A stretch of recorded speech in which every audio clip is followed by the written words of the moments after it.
हर किसी की चाहत होती है कि वो ऊंची पहाड़ियों के बीच में एक अपना छोटा सा घर बनाए। जम्मू कश्मीर में जब नए कानून लाए गए थे तो ये उम्मीद की जा रही थी कि भारत के अलग अलग कोनों से भी जो लोग हैं वो जम्मू कश्मीर में जाकर अपने लिए कोई एक छोटा सा घर बनाएंगे। लेकिन हैरानी की बात यह है कि पिछले 2 सालों में सिर्फ 2 लोगों ने वहां पर जो है वो प्रॉपर्टी खरीदी है। ये जो आंकड़ा है ये केंद्रीय गृह मंत्रालय का है। उन्होंने आज ये आंकड़ा जो है वो लोकसभा के सामने साझा किया है।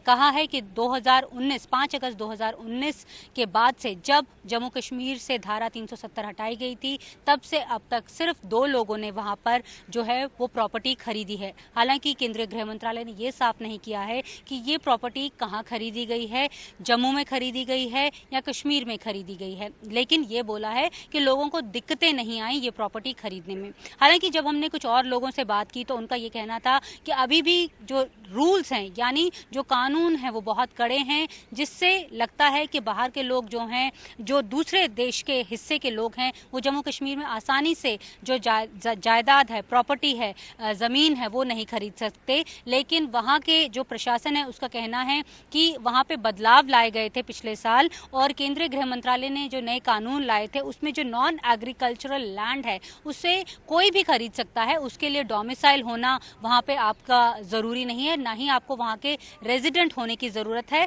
ये कानून जो हैं वो पुराने कानून हैं, लेकिन अब नए कानून के तहत कोई भी वहाँ पे ज़मीन खरीद सकता है। लेकिन फिर भी पिछले 2 सालों में सिर्फ 2 लोगों ने ही ज़मीन खरीदी है। यहाँ पे मैं आपको ये भी बताना चाहूँगी कि ज़मीन का वहाँ पे जो है वो प्राइस कितना है। ये अगर आप सोच रहे हो कि वहाँ पे ज़मीन सस्ती है तो ये बिल्कुल नहीं है, क्योंकि अगर कश्मीर घाटी में अगर हम बात करें, अगर श्रीनगर की बात करें तो वहाँ पे अगर 500 स्क्वायर यार्ड का आपको एक प्लॉट लेना होगा तो वो 4 से 5 करोड़ रुपए का आपको मिलेगा। यानी दिल्ली के जो रेट्स हैं वो ही रेट्स जो हैं वो घाटी के भी हैं, घाटी के कई इलाकों के हैं। शायद घाटी में कई ऐसे भी इलाके हैं जो दिल्ली के कई इलाकों से जिनके रेट्स ज़्यादा हों। जम्मू में भी यही हाल है, वहाँ पे भी अगर आपको 500 स्क्वायर यार्ड्स का प्लॉट लेना हो तो 2 से 3 से 4 करोड़ के बीच में आपको जो है सिर्फ प्लॉट के पैसे जो हैं वो खर्चने पड़ेंगे। जहाँ तक घाटी का सवाल है, कई ऐसे इलाके हैं जैसे पहलगाम है, गुलमर्ग है, बुलेवार्ड रोड है जो श्रीनगर है, उसमें जो कानून है उसमें ये भी लिखा हुआ है कि कितने स्क्वायर मीटर्स अंदर तक आप कोई बदलाव नहीं कर सकते। यानी जो स्ट्रक्चर बना हुआ है वही स्ट्रक्चर रहेगा, आप उसमें बदलाव नहीं कर सकते। तो अगर आपकी ये उम्मीद हो कि दल के किनारे आप अपना घर बनाएंगे तो ऐसा बिल्कुल नहीं हो सकता है। पहलगाम में भी यही है, आपको कुछ किलोमीटर दूर जाकर जो है वो प्लॉट लेना होगा।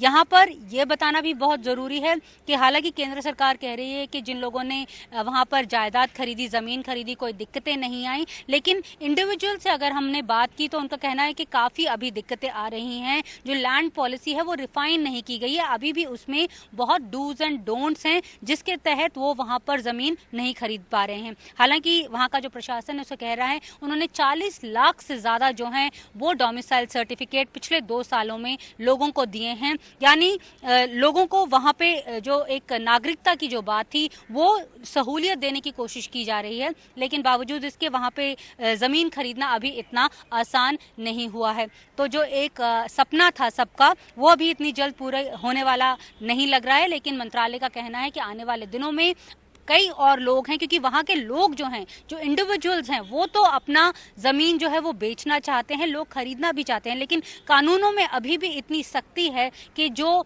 लेन देन का जो एक प्रोसीजर है वो नहीं हो पा रहा है। अगर हो भी पा रहा है तो जो रजिस्ट्रेशन है, रजिस्ट्रेशन प्रोसेस में भी जाके जो प्रोसेस है वो अटक रहा है। तो रायसीना हिल से मेरे साथ आज फिलहाल इतना ही। नमस्कार।